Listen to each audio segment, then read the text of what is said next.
ಕೇಸರಿ ಶಾಲು ಹಾಕೋದು ಅಪರಾಧವ?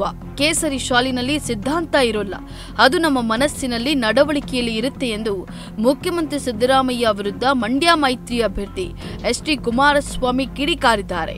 ಮಂಡ್ಯದಲ್ಲಿಂದು ಚುನಾವಣಾ ಪ್ರಚಾರ ಸಭೆಯಲ್ಲಿ ಮಾತನಾಡಿದ ಅವರು, ದೇವೇಗೌಡರ ಸುದೀರ್ಘ ರಾಜಕೀಯ ಜೀವನದಲ್ಲಿ ಕಾಂಗ್ರೆಸ್ ಸಹವಾಸ ಮಾಡಿದ್ದೇ ತಪ್ಪು. ನಾವು ಬಿಜೆಪಿಯೊಂದಿಗೆ ಮೈತ್ರಿ ಮಾಡಿದ್ದಕ್ಕೆ ನಾಳೆ ಬೆಳಗ್ಗೆ ಏನು ದೇವೇಗೌಡರು ಪ್ರಧಾನಿ ರಾಷ್ಟ್ರಪತಿಯೂ ಆಗಲ್ಲ.